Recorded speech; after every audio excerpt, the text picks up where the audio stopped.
And welcome back to the Boomcast. Hello, everyone. Once again, I am sitting here with my guest and good friend, Scott Grenke, who has been reading comic books for probably 80 years. Maybe not that long. Longer than I've even been alive. Today, we are going to talk about DC characters. And you know, I think I mentioned that I'm not as strong on DC characters.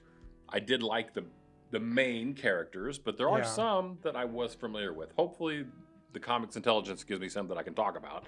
Otherwise, I'll just be sitting here going, yeah, okay. Oh, that's cool. All right, we'll see. Let's see who they give us first.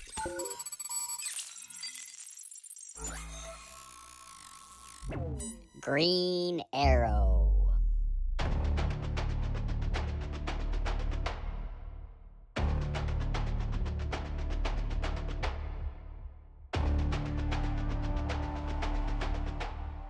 Oh, I do know this one.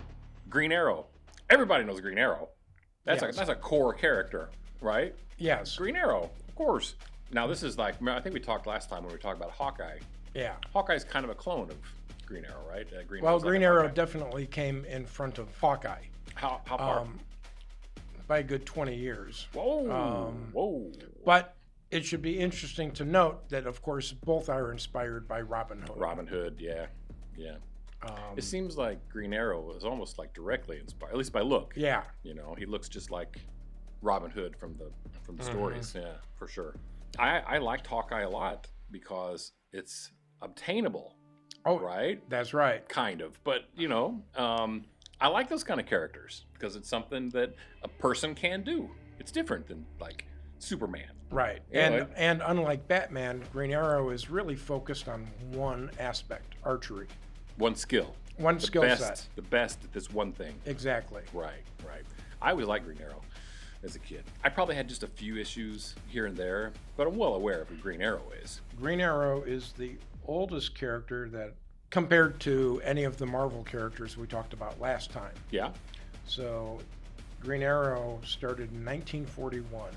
Wow, that is early. Okay. His first appearance is More Fun Comics number 73. Well, geez, who was before him then? Just the Superman, like the. There's other heroes, but you know. Oh yeah, 41. So that's he's definitely in the very early set of characters. Superman and Batman would be in front of him for certain. Okay. But there's going to be other. I believe probably Flash and Hawkman.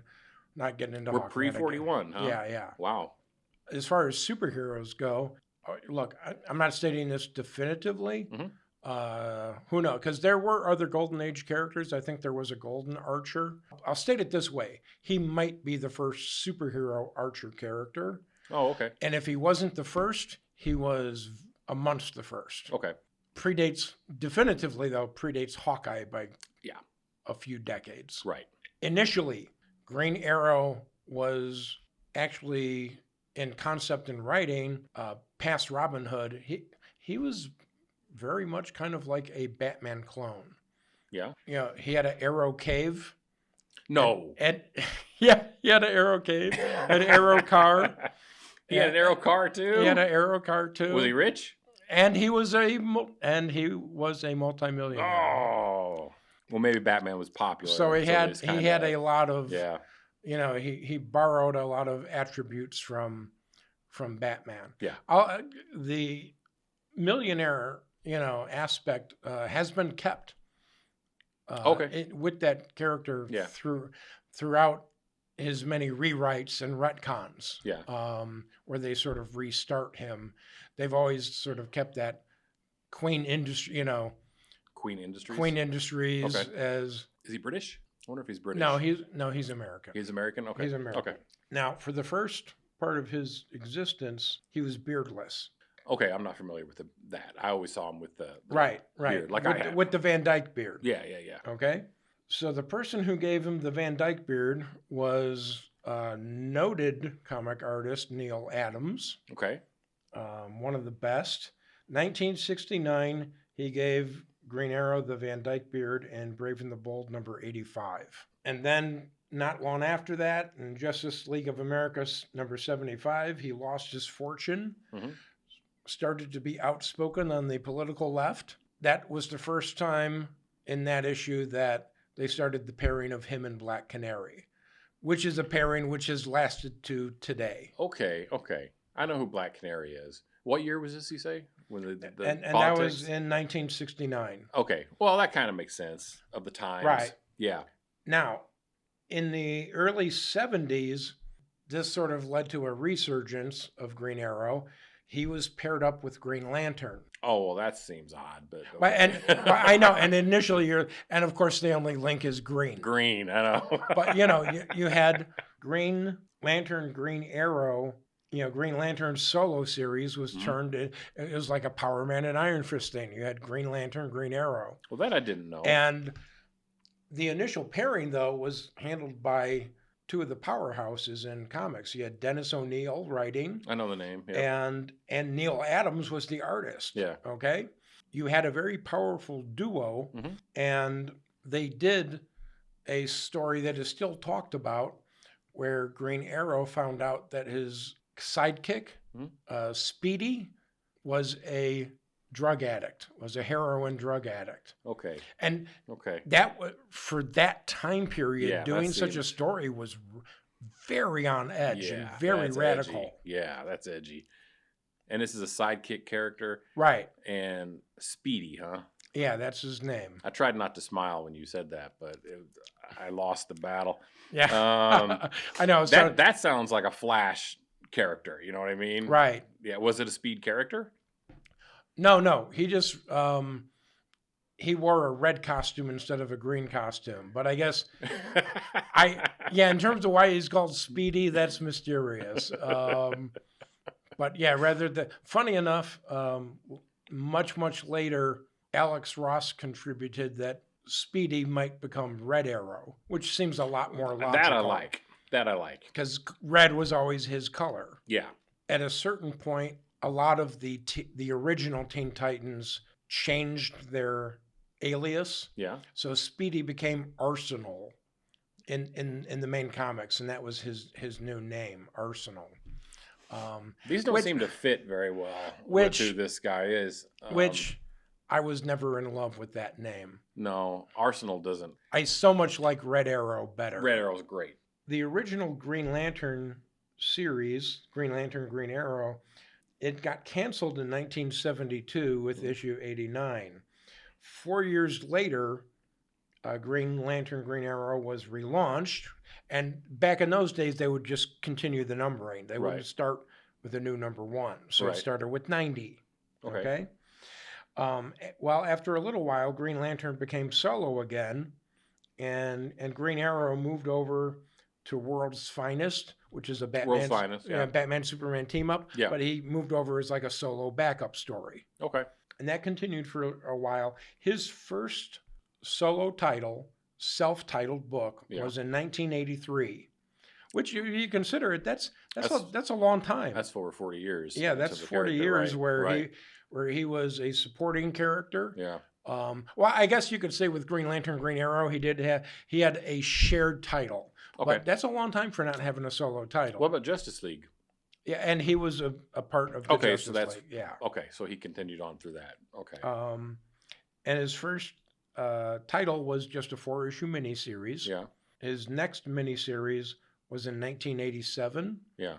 And it was The Longbow Hunters by Mike Grell. Yeah. And it was an important series because, this is post-Watchmen, post-Dark Knight Returns.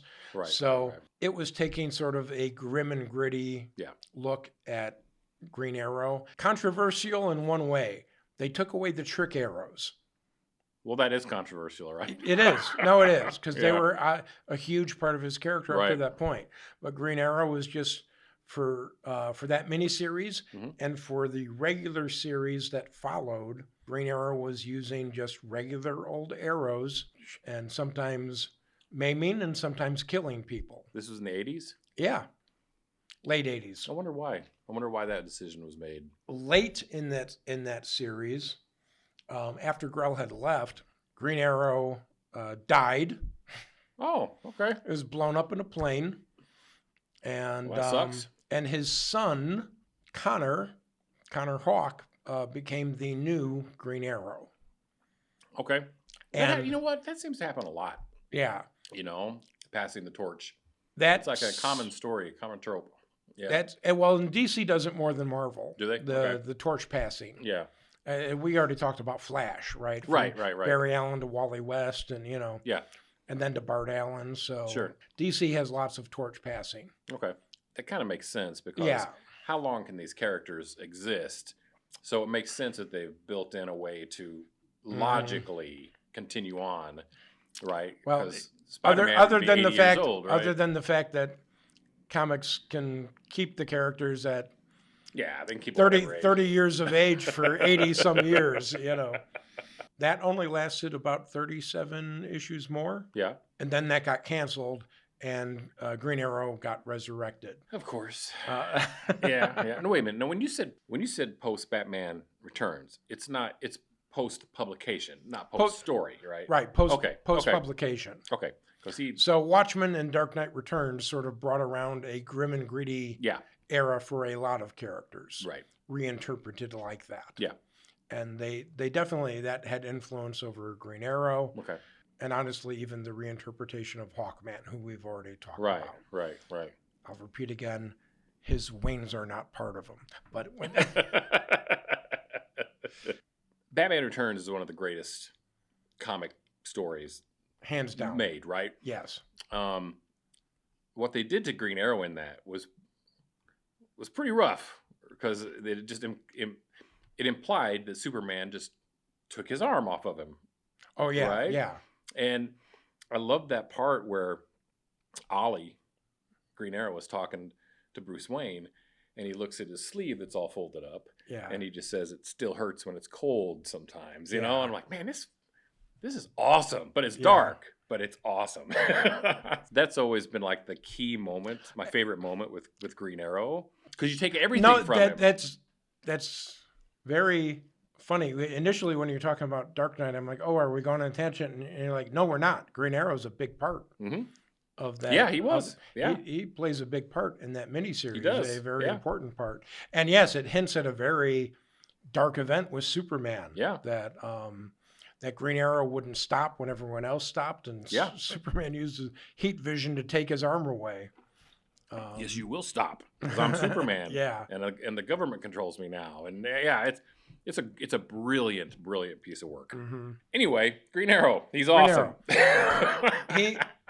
He actually, unlike he wasn't remade. He has had tiny tweaks to his origin. Yeah.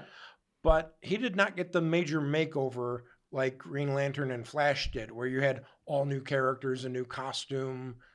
Okay. Oh, is this when we were talking about the ages of comics? Right. Had a revamp? So when you're talking about from the Golden Age to the Silver Age of comics, Green Arrow was mostly unchanged. Yeah. And you didn't have a new character and a new costume. Interesting. Just using the same name. It was still Oliver Queen. Yeah. Now, again, there have been slight tweaks to his origin, but a lot of aspects of his origin have been very consistent over the retellings. And that is that the idea that he was stranded on an island, and that's where he got his archery skills. And to survive? To survive. Okay. Small details have changed around that, but the main origin has remained intact for quite a while. Okay. Green Arrow actually has been fairly consistently published, and he has a current monthly, and he has not gone out of publications for a long time since his monthly comic has appeared.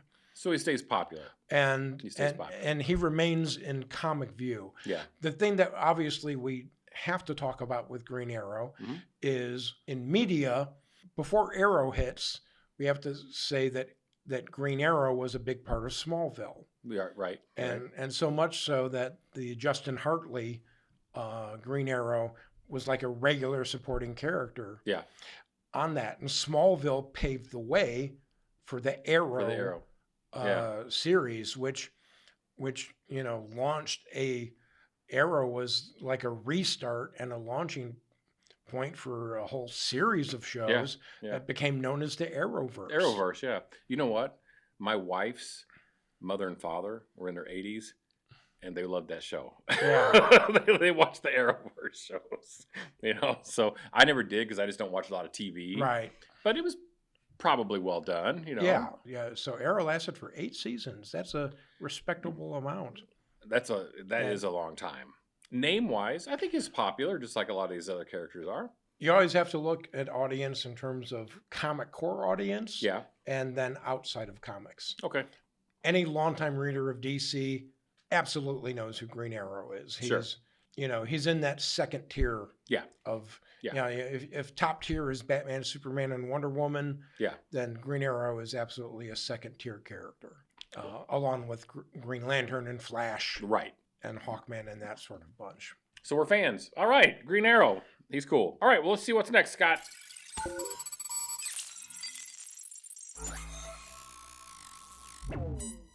Firestorm.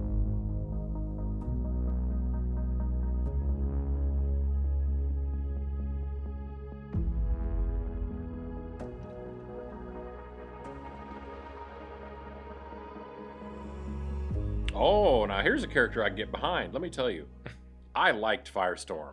This one is a DC book that I collected, and I think it was the visual primarily, right. But when I read it, I just liked that comic. It was different than a lot of other things, right? Because he had the dual personality thing going on. I liked his power set was cool.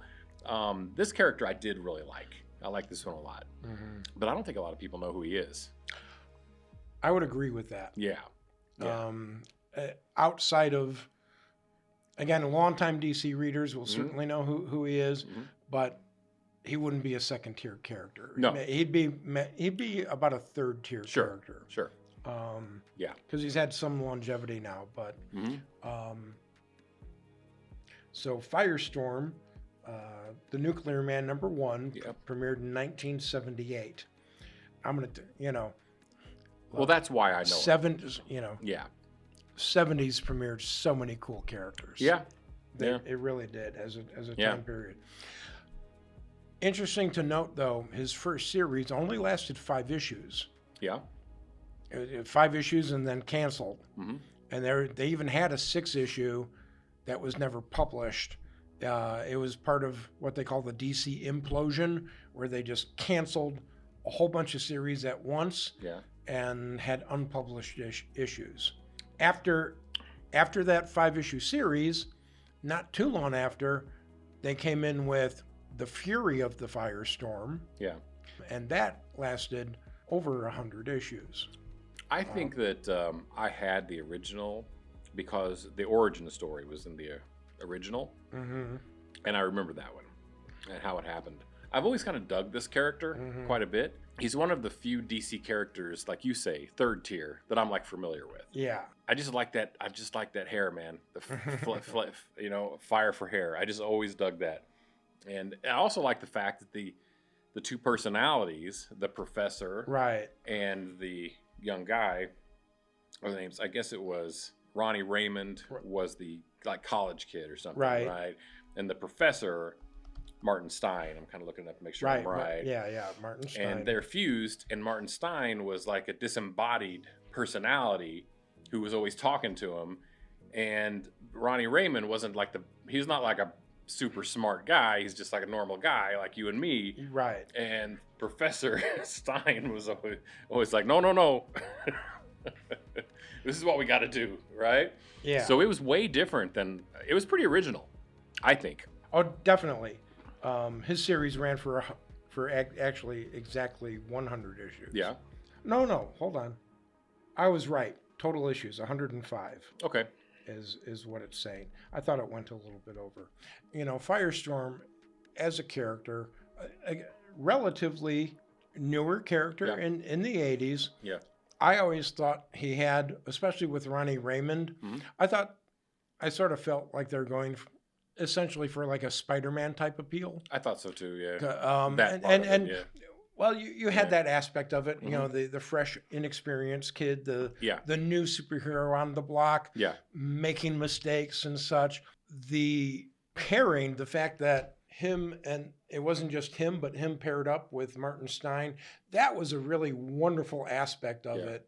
And again, Martin Stein was the wiser of the two, but all he could do was advise. I know. He wasn't in control of the body. Right. He would just be this voice telling, like you said, Ronnie, don't do that. What are you doing? What are you doing?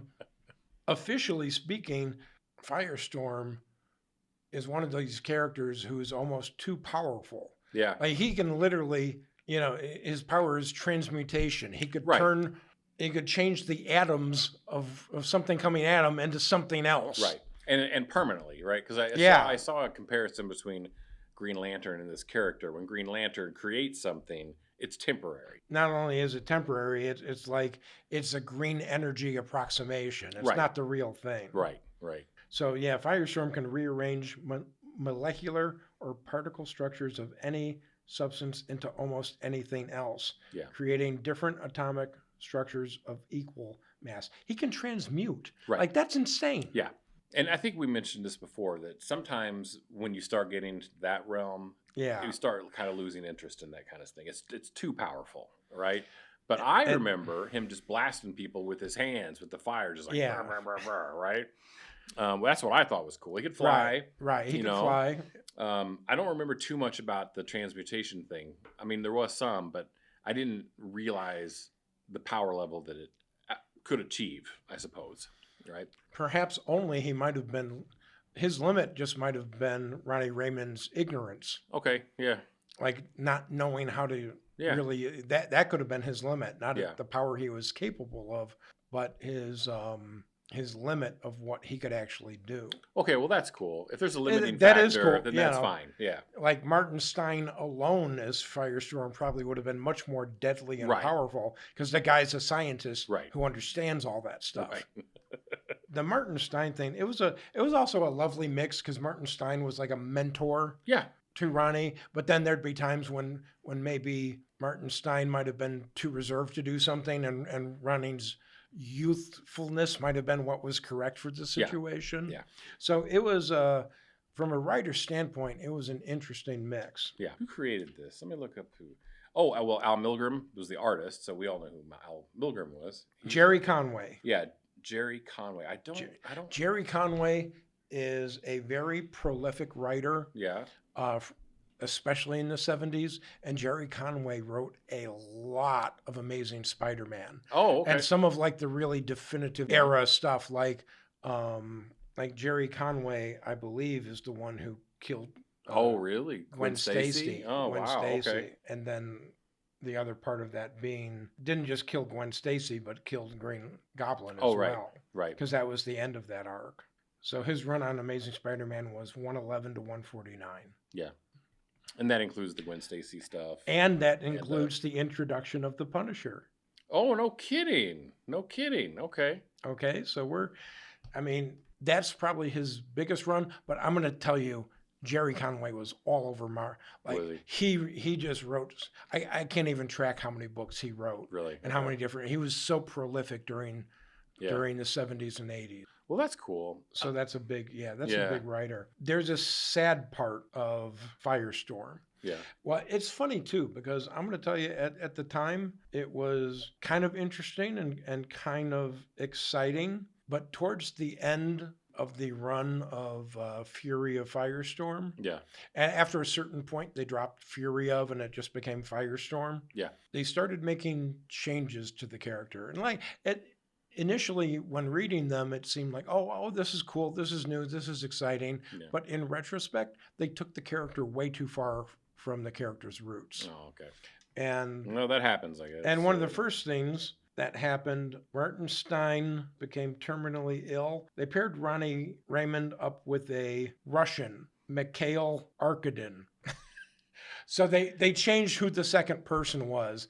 And I guess you could say maybe this was part of like political awareness during that era, but it was why? There must have been a reason. Firestorm was composed of Ronnie and Mikhail. Stein was still in that mix. They were controlled by Stein's disembodied amnesiac mind. I'm sorry, that's getting a little complicated.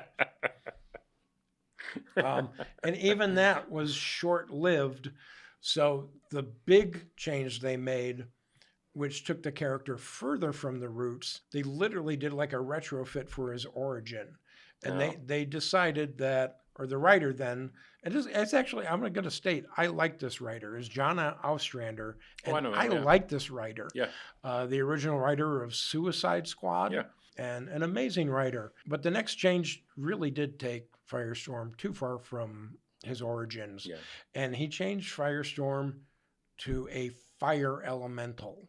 Oh, really? And basically taking Firestorm into the lore of Swamp Thing. Swamp Thing was, I guess you could say that Alan Moore did sort of a big revision of Swamp Thing's origin, but it was one that was embraced. Yeah, yeah. Instead of Swamp Thing being a human turned into a swamp monster, Alan Moore changed Swamp Thing into the human actually died. Right. And that Swamp Thing is a plant that has the memories of... Yeah, we discussed this. Of the host. And that was a revision. We're fans and of that, Swamp Thing was also a earth elemental. That's Earth elemental. Okay, that's where you're going with it. So, okay. So that whole elemental part came in with Swamp Thing. Yeah.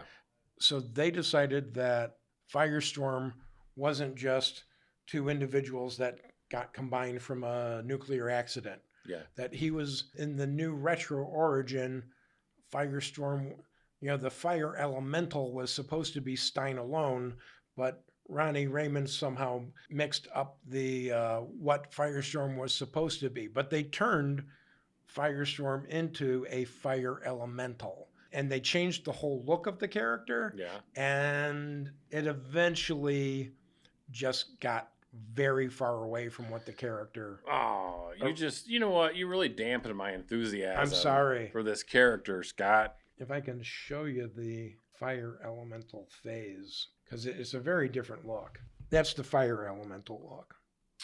Okay. You see how different it is? Yeah. Scott is showing me a photo now of Firestorm, his retro-fitted character.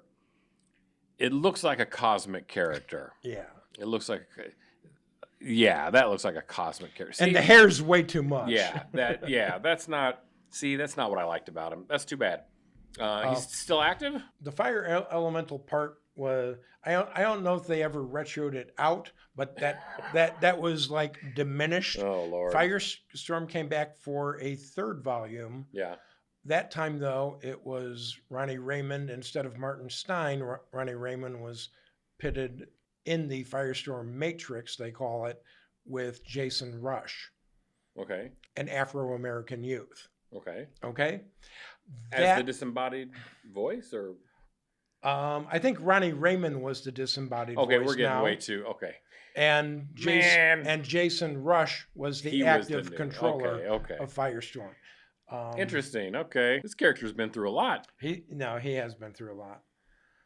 It ran from 2004 to 2007, 20 issues. So not compared to 105 issues. Yeah. So not a very long run. Yeah. Here's the thing. And that ended in 2013. Oh, okay. So that's 2013. Okay. He has not had a solo series since then. Okay. So his popularity's kind of yes. not there. Yeah, okay.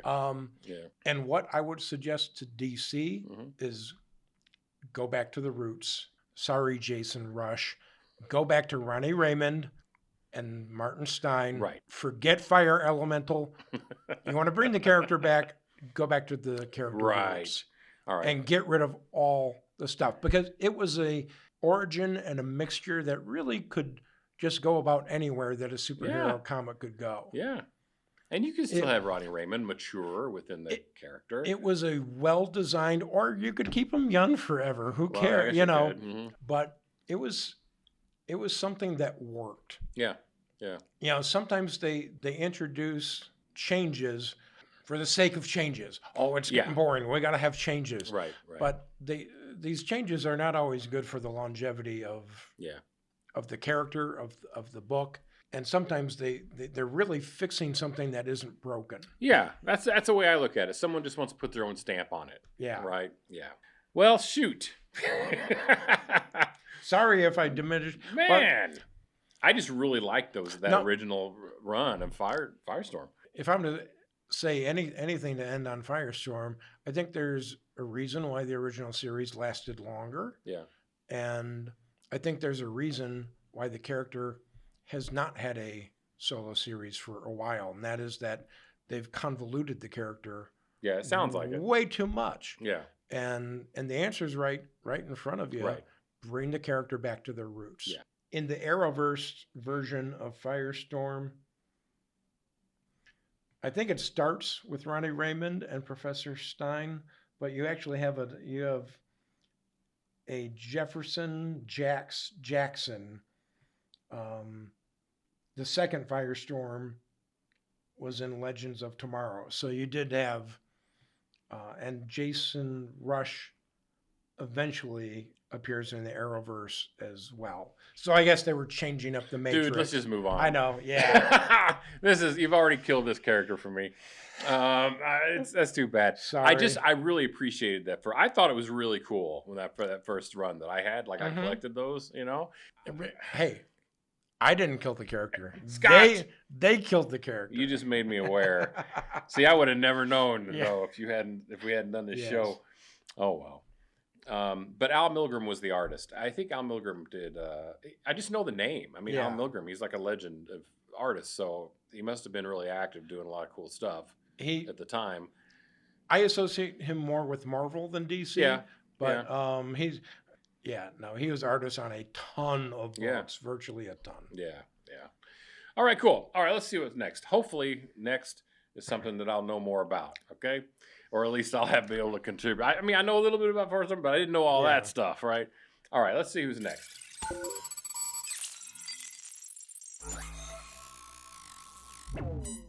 King Shark.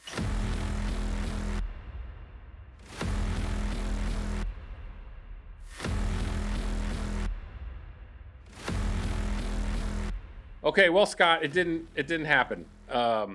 King Shark. Oh God, I don't know a thing about King Shark other than I know he was in Suicide Squad, right? Yeah. The book. It's a goofy looking character. I mean, this seems right at home in the James Gunn verse, but I just don't know how he works as a comics character. How does that work? Well, he's a younger character.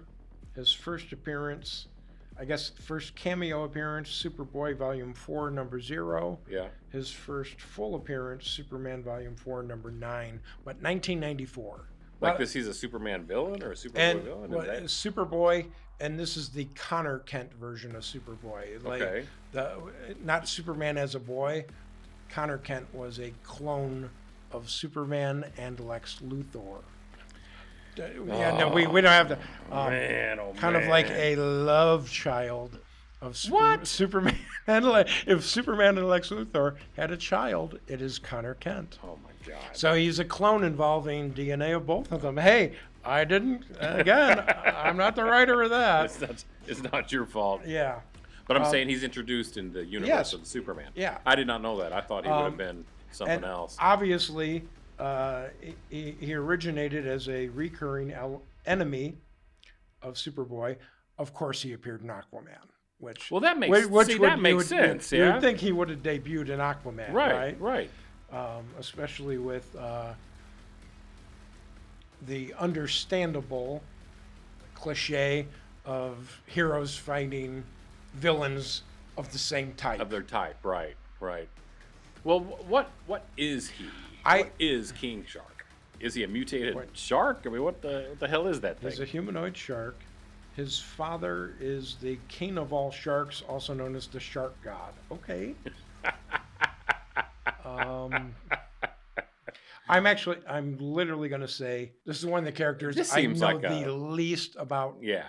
I own that Superboy series, but it wasn't super high quality, and it's kind of low in my queue in terms of things to get through. It was not a stellar run. Okay. Well, all I can go by honestly is the interpretation in Suicide Squad, right? He's got a crazy look. I mean, that's probably his best thing going for him is how it's a humanoid shark with a big fit, got a big fin. I assume he's going to have all the normal stuff. He probably swims well, right? He probably swims good. Well, attributes of a shark. Right. Yeah. Before his Suicide Squad appearance, he actually made his live action debut in the Flash TV series. So Whoa. They had King Shark like as a shark in the Flash in the TV Arrowverse show. Flash, yeah. Well, I may have to look that up. I wonder how they pulled that off. Was it just a suit or a CGI thing? Haven't seen the now. If anything though, his appearance in the Suicide Squad definitely has upped his visibility. I don't know how many people knew this thing even existed until yeah, I know literally zero about this character. Everything I know you just told me, or I watched in the Suicide Squad. The Superboy thing, is he powerful enough to take on Superboy? That's what I'm thinking. How powerful is this dude? He doesn't. Maybe he's stronger than I realized, but it doesn't seem like he would be. His augmented flesh provides protection against underwater pressures, physical attacks, yada, yada, yada. His shark-like physiology includes natural weapons as well as gills that allow him to breathe underwater. He can swim at great speeds, regrow lost bodily tissues, and withstand cold temperatures. Enhanced strength, stamina, and senses. So I guess he has the proportionate power of a shark. Of a shark in human form. Okay, well, I certainly can't add anything to this conversation. I guess it's fine.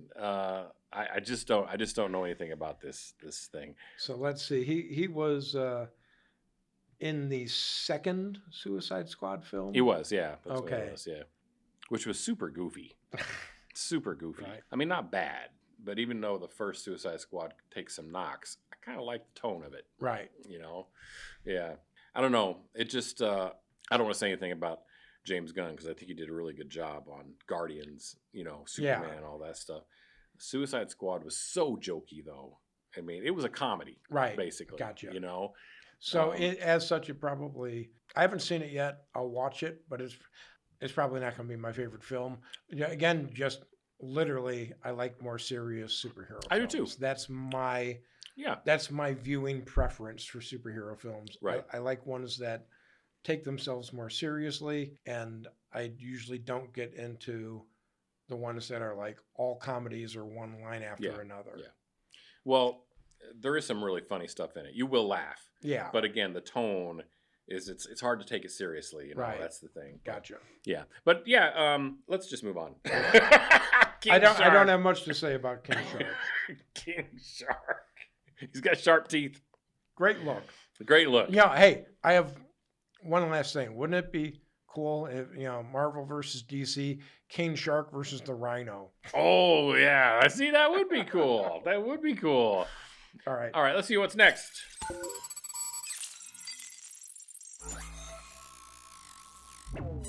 Dead Man.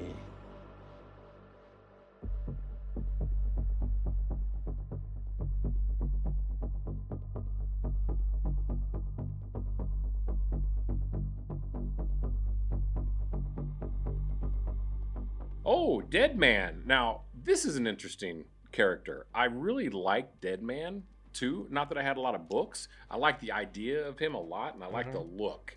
So basically, he's like a ghost almost, right? That's what he is. He's a ghost. Yeah.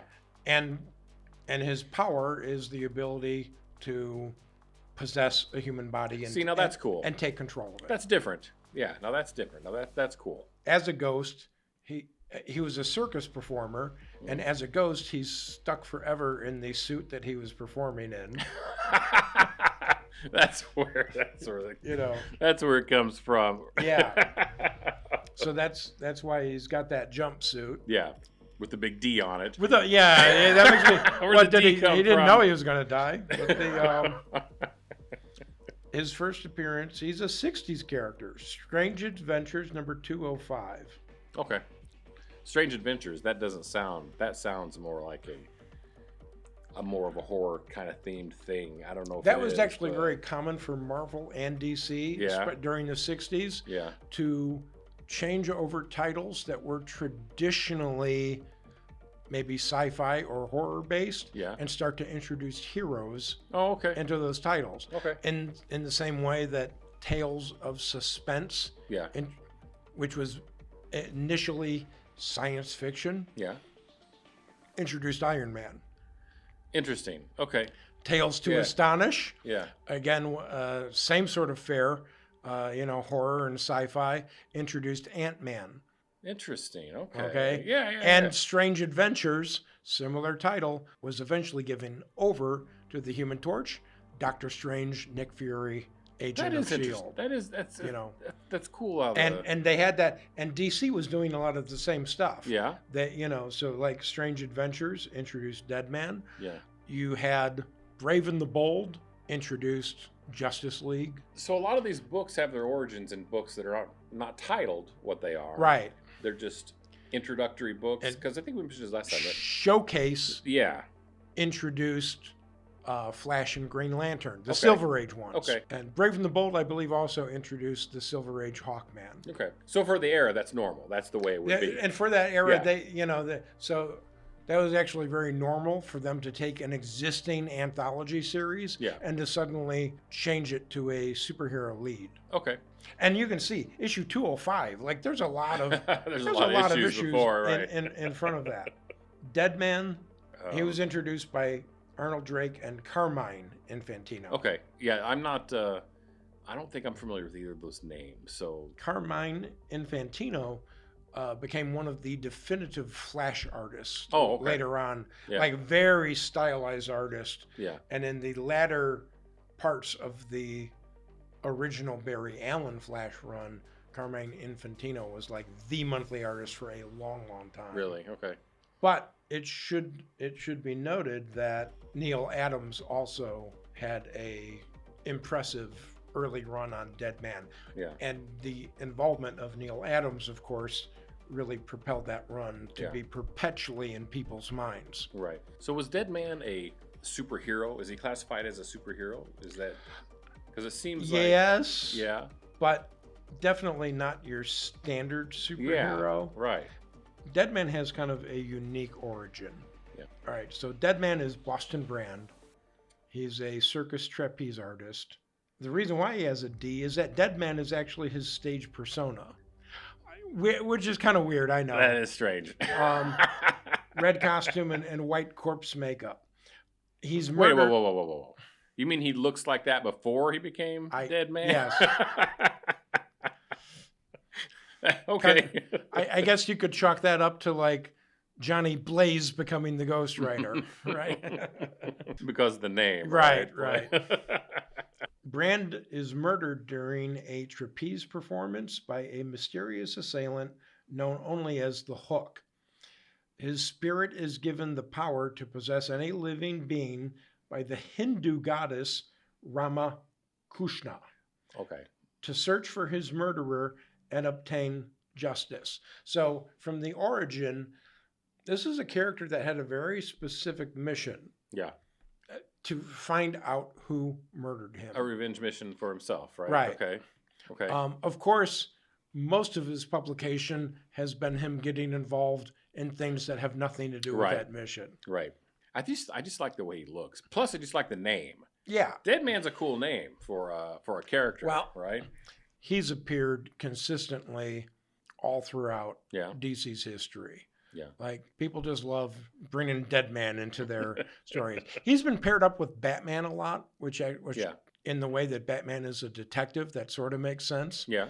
Oh, and they also have the Neil Adams connection. Yeah. Before Neil Adams passed away, he returned to do a Deadman miniseries, which I haven't read yet, but I'm wondering whether he did that miniseries to solve the murder case. I'll just be honest, I haven't read it yet, so I don't know. But I wonder what happens. That would make sense to me. Like if Neil Adams is, hey, I'm getting older. I want to finish this so that someone else doesn't. Right. No, that makes sense. What happens when he? But then the question is, what happens when he does solve this thing, right? I guess. So, well, I guess if he was given the abilities to solve the murder, potentially speaking, you're right. That could be his arc is over. Right. Why does he still have the powers?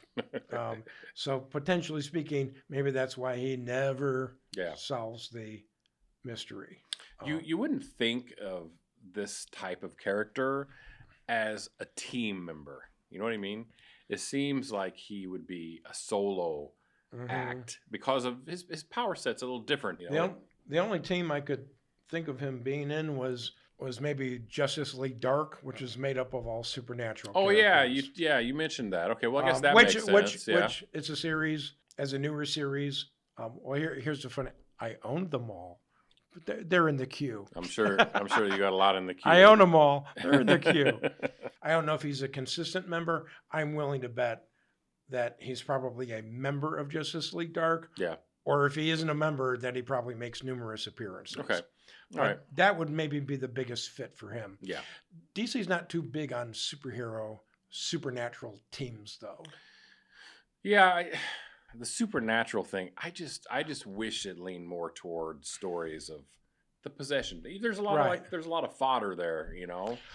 He's had numerous miniseries. Yeah. He's had some short-lived monthlies. No surprise, he's not too big in that category. Okay. And where Deadman excels at is as a supporting character in other people's books. Yeah. When that writer wants to do a Deadman style story. Okay. I didn't realize that he was classified that like as a superhero. He's been in enough superhero books. I will say, other than maybe some miniseries, the horror aspect really is not usually played up with this character. Yeah. You would think it would be. Yeah. You know? Oh, well. Deadman. All right. Awesome. All right. Let's see what's next.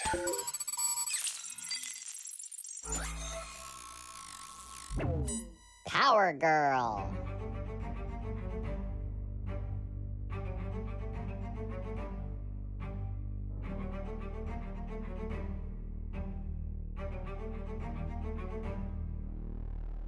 Oh, all right. Power Girl. Power Girl. I know a little bit about Power Girl. She is, well, I don't know a lot, but I know that she is she Kryptonian? Well, there's some stories. Or is it complicated? Yeah, it's initially not complicated. Yeah. But it gets complicated. Okay. Okay. So Power Girl, she was introduced in the 70s. Her first appearance is All-Star Comics 58 from 1976. Oh, so okay. Okay. Yep. She was introduced as the Earth 2 version of Supergirl.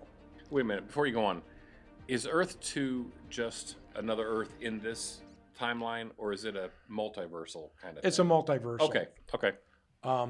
But the unique thing about Earth 2 is that Earth 2 is actually the original DC characters from the 40s. So it probably should have been Earth 1. Now that's interesting. It should have been Earth 1. Okay. But in some of the multiverse stories, when they're like, oh, what Earth are you from? And then as the 70s character, oh, we're from Earth 1. And some of the other characters are like, well, why is your Earth number 1? That's kind of egocentric.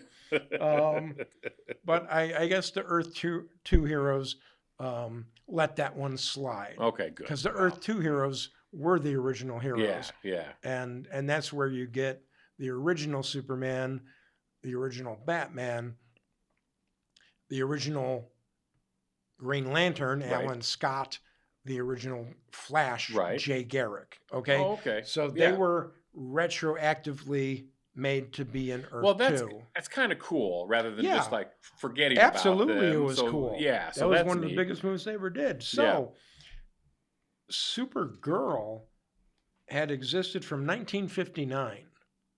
Okay? Yeah. So Supergirl has existed a long time, a decade and a half in front of Power Girl. Okay. So when Power Girl is introduced, it was a Bronze Age restart of All-Star Comics. Yeah. All-Star Comics was the home of the Justice Society of America. the original one. Yeah. original superhero team, the first superhero team ever. Right. Okay. And then in the 70s, and that had gotten canceled at a certain point. Yeah. And in the 70s, they restarted the book again, as we've discussed. They didn't restart the number, they kept the numbering. Okay. Okay. So Power Girl is brought in, and she's brought in as essentially Supergirl, but with a different name and a different costume. So it is Supergirl, just from Kara Earth 2? Zor-El. Oh, so okay. Kara Zor-El, but the last name just is L, not EL, which is how, they later on they made Kal-El from Earth 2 with just Kal-L instead of EL. Yeah. They're big difference between the two. Okay, so she comes in, and she was part of a reformed Justice Society of America. Yeah. That was running in that series. So that was her introduction. And she was Kryptonian, of course. Yeah. And she had, she was Superman's cousin.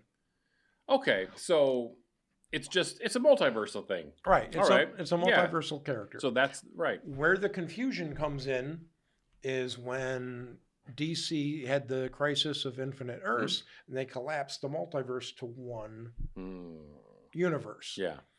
And most of the Justice Society got put in at not as having a separate Earth, but like Alan Scott and Green Lantern then literally came before Hal Jordan and Barry Allen as the original Flash and Green Lantern during World War II. Yeah. And they preceded their counterparts who got introduced later on a sliding time scale. Right.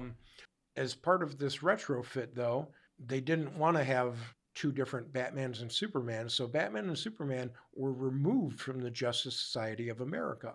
And Superman in Crisis, they got rid of all the other Kryptonians. And initially, Supergirl and Power Girl were part of that chopping off. Really? Wait, is this just in Crisis, when they... Is it story-driven, or is it just an executive decision that we're changing things? I mean, you know what I mean? Well, in terms of who decided that, the writer or the editors, I don't... Is it to solve the problem of having multiple characters, and they just... It definitely was I don't know if it was John Byrne. Yeah. Was the one who handled the restart of Superman. Yeah. Well, here's the thing. I have to believe that, again, not being in the office and knowing the inner workings, right. Whether it was the editors or John Byrne, and I'm going to credit John Byrne with these decisions. Yeah. It still has to be editor approved. Sure. But can I go back but John Byrne's redone Superman got rid of his past as Superboy, so he was no longer Superboy as a child. Yeah. And it got rid of all the other Kryptonians. Like the idea is, let's boil Superman down to really being the last Kryptonian. Right.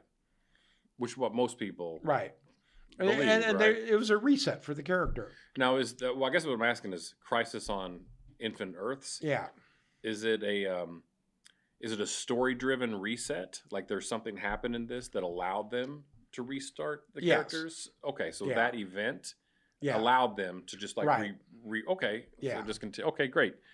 Well, that makes sense. I've never read that, but it sounds like I want to, though. It sounds like that's pretty cool. It's Crisis on Infinite Earths is one of the definitive big event comics. Okay. Yeah. And it definitely set a precedent, and it's been imitated ever since. Sure. How many issues are we talking? It was 12 issues. So it's like Secret Wars or something like that. Okay. Yeah, it was a 12-issue maxi series. No kidding. And it's groundbreaking because it was the first time that DC definitively said, we're doing blank slates with some characters and restarting them. So I wonder if that's published in a single volume. Oh, absolutely. You know what? I think I might get that. You can easily find it. That has continued publication. Yeah. they keep reissuing it in different formats. Very Yeah. easy to obtain. Okay, I think I'm going to do that. Yeah, Crisis on Infinite Earths. Because I don't collect single books. Right. I collect collected books. Mm-hmm. Yeah, very cool. So this sounds like, I mean, that Now, part of it is complicated. That's a lot. Here's the thing, though. They still wanted to keep Power Girl. I would like to keep her. Man, oh man. Well, in terms of Power Girl versus Supergirl, Mhm. let's say they might have been two different versions of the same character, Yeah. but clearly it's not an exact duplicate because Power Girl had a few attributes that Supergirl did not have. Man, front and center too. Yeah. I tell you what, because obviously it's the uniform, right? I mean, Yeah. the uniform highlights her cleavage. I Right. mean, it's there for like, I mean, it's literally there for And- the purpose, for like titillation. You know what I mean? Yes. And I'm all there. I'm there for it. You know what I mean? And artists have played into that for as long as that character has existed. It's such an interesting suit. I mean, there's no reason to have the big hole in the Yeah. middle of the suit just to show off the Yeah. goods, you Yeah. know. But hey, It- I'm not going to argue with anybody about it, you know. well, hey, they want to attract readers. Absolutely. But in effect, she is Supergirl, she is Supergirl. and so we understand her powers. We understand. Post-Crisis, they gave her. They're like, well, she can't be Kryptonian anymore, so they retooled her origin to make her the descendant of Atlanteans. Oh no! Yes, Scott, they did. I'm Yes, gonna they did. I'm gonna erase that from the show. I just want you to know that, man. No, don't erase it. Dude, are you? Um, how? How can She was a descendant of Aryan, and there was a series, Aryan of Atlantis, and she was retooled as a descendant. Now, see, the reason why you're not going to delete it is because of this. The reaction you just had was the reaction everyone had. Oh, and it was such a unpopular decision hmm that eventually that was retconned to be a false origin, and they went back to, even before the multiverse was reintroduced, it seemed they sort of went back to Power Girl is now the last survivor of the previous multiverse. Okay. And All right. and they embraced the original origin, and it hasn't changed since then. All right. Cool. So she went back to being Yeah. the Kryptonian survivor of a universe that no longer exists. Right. You know what's cool about comic books is that since they run on, they can be responsive to readers' Mhm. input. You know, if something's not working, then they can respond to it. So at least that's cool. That's one thing comics have going for it. You know, if fans aren't there, they listen. You know. Now, since then, she's any iteration of Justice Society, Mhm. and even some iterations of Justice League. She's a fairly common member of the Okay. Justice. She actually currently has a solo series that is active right now. Oh, okay. So her solo series are not, she doesn't have a lot of them. She's mostly a team book person. Well, it's already hard enough to write for Superman. Yeah, I like I said, I never collected any books. I don't really know much about her. I just know the Mhm. look. You just explained a lot to me, so now I kind of understand what that character is and where she comes from. I always assumed she was just, I didn't know. I just thought she was like a cousin. You know, Yeah. the cousin thing comes up a lot. You know, but Yeah, but what's cool is that she is a alternate universe Supergirl. and she's aware of this. Yes. Okay, well that's interesting because she Um, knows that she's from a different, like Yeah. that no longer exists, right? Yes. That's kind of a cool story point. I think one other thing of note is that even back to the Earth 2, why she called herself Power Girl instead of Supergirl on Earth 2 Yeah. was that she didn't want a derivative name. Okay. She wanted to be her own person. Right. And have a distinctive costume and a distinctive name, which is kind of cool. Yeah. All right, excellent. All right, man, Power Girl. God, she's hot. Next.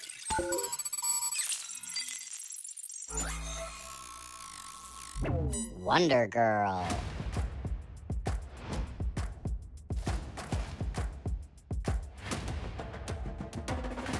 Wonder Girl. Who the hell is this? That's a good question that has 4 answers. All right. Yeah.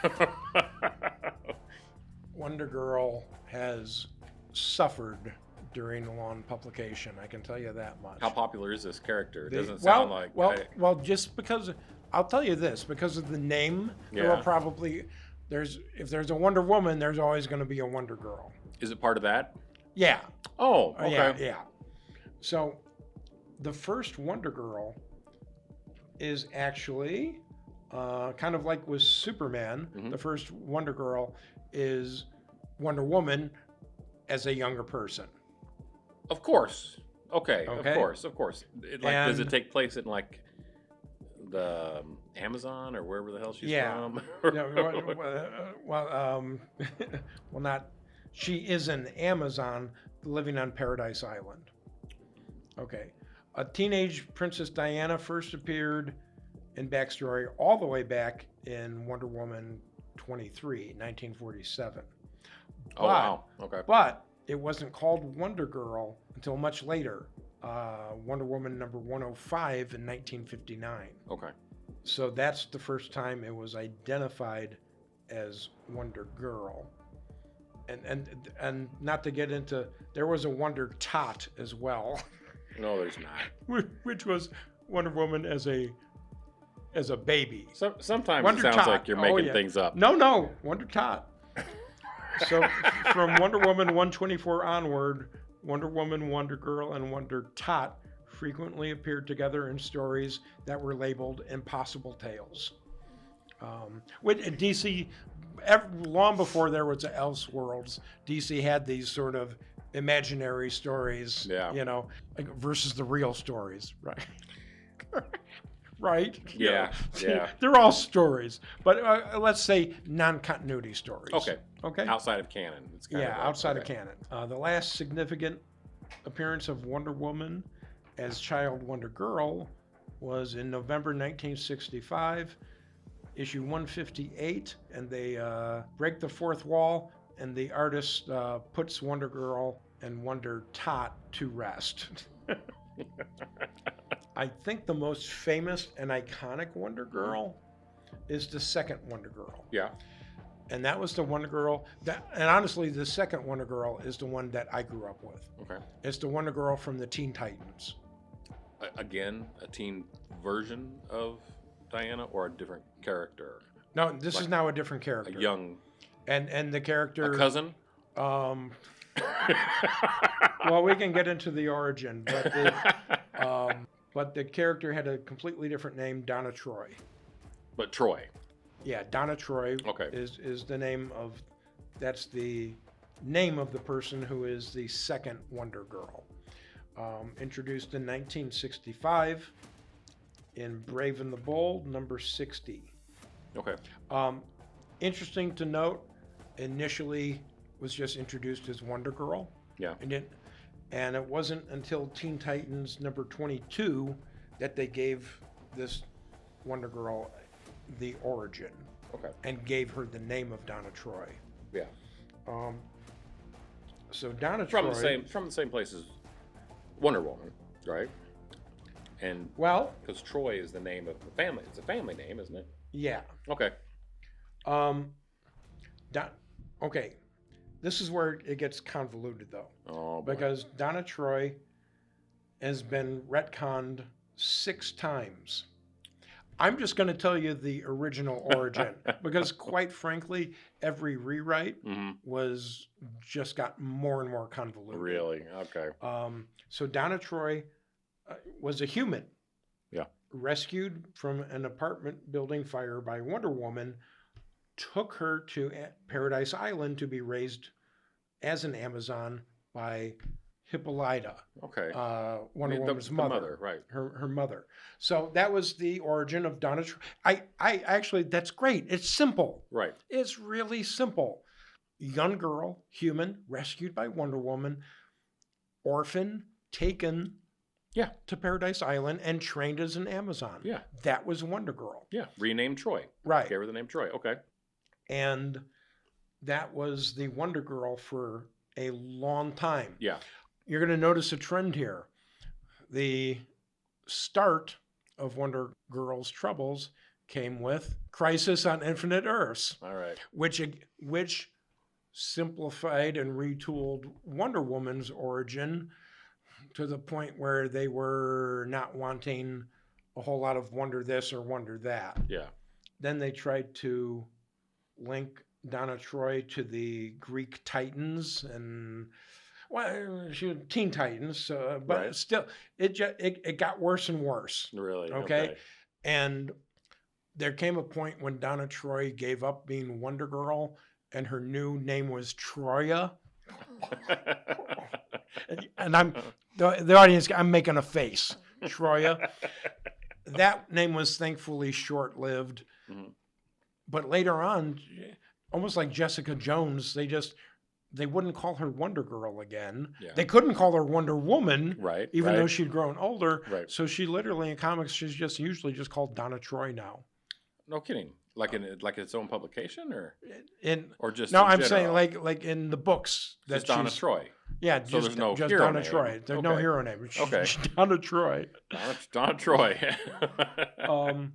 But her origin was redone after that, and then again during Flashpoint, and New 52 got a new origin, and there's been six. Yeah, there've been 6 redos, and once Right. again, each one has gotten more convoluted. Yeah. And DC, if you're listening, the original origin was great, Yeah. and you don't need to retool from that. Right. Honestly, looking back at it, I don't see how that would have even gotten in the way of what they're doing with Wonder Woman with Crisis, because Right. it's not like they're saying it's Princess Diana as a child. They're not saying a cousin or anything like that. Right, Literally, right. the origin's nice and clean and easy. Yeah. Yeah. Orphan rescued by Wonder Woman, brought to live on Sure. Paradise Island, trained by the Amazons. It doesn't get much clearer or simpler than that. Right. Right. And she's changed her look so many times. Just like anything else, though, DC's never going to let a name go unused. Okay. Because if they let it go unused, another Someone's publishing gonna grab it, company yeah. can come up and grab that name. Right. So there have been 2 Wonder Girls after Donna Troy, Completely unrelated. completely unrelated. Okay. Okay. Cassandra Sandsmark, who's the granddaughter of Zeus. Her main appearance was she was a member of Young Justice, Yeah. which was oddly enough, it was like a Teen Titans version of the Justice League. Yeah. But Young Justice is just a Justice League spinoff, and most of the prominent members of Young Justice have all been Teen Titans or Titans at some okay. point. It's just a different name with the same type of characters. Yeah. It's the young characters, the sidekicks. Right. Okay? And then the last one, Yara Flor, is the daughter of an Amazon and Brazilian river god. The character debuted 2021 as a part of DC's Future State storyline. She's shown to be the Wonder Woman of the future, and then in the past, she's the new Wonder Girl. I'm going to be really honest, haven't read any of it, Yeah. and this is- honestly, not too keen or excited to catch up on that. Yeah. This is strange. This character is strange because it's not one character. It's a lot of characters. 4 different characters. Yeah. that have. That's had the- interesting. And I'm going to be bold and take sides. Yeah. The best Wonder Girl was Donna Troy. Oh, wow. Donna Troy, to me, is the definitive Wonder Girl. Yeah. I think she's the Wonder Girl for a huge part of the DC audience. Yeah. And she's core Teen Titans Mhm. is a key part of DC history. Is like it? Yeah. the sidekicks teaming up. Like I think that that's was cool. That's great. You had Kid Flash, Aqualad, Robin, and Wonder Girl. That was the original, and Speedy. Well, Speedy joined a little later, okay, but Speedy was Speedy. You're thinking Speedball. No, when you every time you say Aqualad, Yeah. I just it just tickles me. I don't know. All right, well, I'm gonna have to tell the virtual comics intelligence to narrow some of this stuff down. It sounds like Wonder Girl is almost like a mantle, and then that they're just plugging onto a lot of different people. It's such a generic name too. Yeah, they will always have some character being Wonder Girl. You're right. Sort of the tradition of, well, Donna Troy in comic. They did let the Teen Titans age from teenage years to their 20s. Yeah.